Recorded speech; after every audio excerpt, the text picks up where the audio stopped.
दोस्तों नमस्कार, स्वागत है आपका मेरे YouTube चैनल KR हिंदी कहानियाँ में। एक होटल की टेबल पर बैठे बाप और बेटी के सामने डोसे का ऑर्डर रखते हुए वेटर ने पूछा, आपके लिए क्या लाऊं?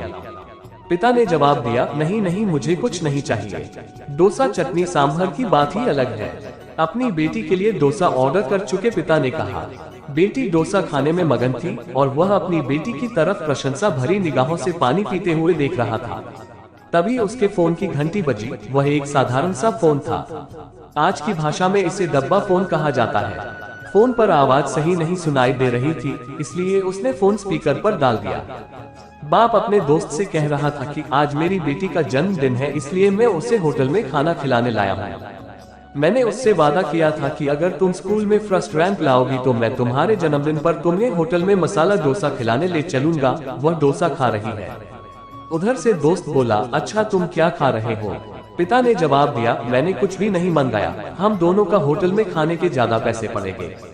मेरे लिए घर पे सब्जी और चावल है। पिता की बातें सुनकर उसका दोस्त सुन्न हो गया। पिता अमीर हो या गरीब, एक पिता अपनी बेटी के चेहरे पर मुस्कुराहट लाने के लिए कुछ भी कर सकता है। मैनेजर पिता की सब बातें चुपके से सुन और देख रहा था। उसने काउंटर पर चाय और 2 डोसा के पैसे भरे और वेटर से कहा, उस टेबल पर दूसरा डोसा और चाय भेज दो। पैसे नहीं है ऐसा बोले तो उनसे कहना कि आज आपकी बेटी का जन्मदिन है और आपकी बेटी स्कूल में फर्स्ट आई है, इसलिए हमारे होटल की तरफ से विशेष रूप से ऐसी पढ़ाई कर अव्वल आने वालों तथा उसके पेरेंट्स को खाना खिलाया जाता है।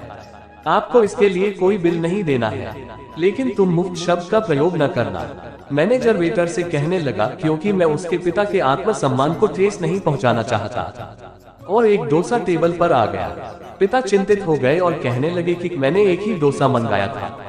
तभी होटल के मैनेजर ने कहा, अरे सर, आपकी बेटी स्कूल में फर्स्ट आई है ना, इसलिए आप दोनों के लिए आज के खाने का कोई बिल नहीं पड़ेगा। हमारे होटल के तरफ से इस बेटी के लिए इंतजाम किया गया है। पिता की आंखों में आंसू आ गए। पिता ने अपनी बेटी से कहा, देख मेरे बच्चे, इस तरह पढ़ाई करने से तुम्हें क्या क्या मिल रहा है? पिता ने वेटर से कहा, भैया क्या ये डोसा मुझे बांध कर दे दोगे? मैं और मेरी पत्नी हम दोनों आधा आधा खाएंगे। उसे कहाँ ऐसा खाना मिलता है? पिता की यह बातें सुनकर मैनेजर की आंखों से आंसू छलक पड़े और वह मन में सोचने लगा कि बाप कैसा भी हो, अमीर या गरीब, अपनी बेटी के लिए कुछ भी कर सकता है। कहानी सुनने के लिए धन्यवाद। KR हिंदी कहानियाँ चैनल को सब्सक्राइब करें और घंटी वाला बटन जरूर दबाएं ताकि नई कहानी की नोटिफिकेशन आप तक सबसे पहले पहुंचे। कहानी अच्छी लगी हो तो लाइक और शेयर करें। कहानी कैसी लगी कमेंट करके जरूर बताएं। मिलते हैं अगली कहानी में। नमस्कार।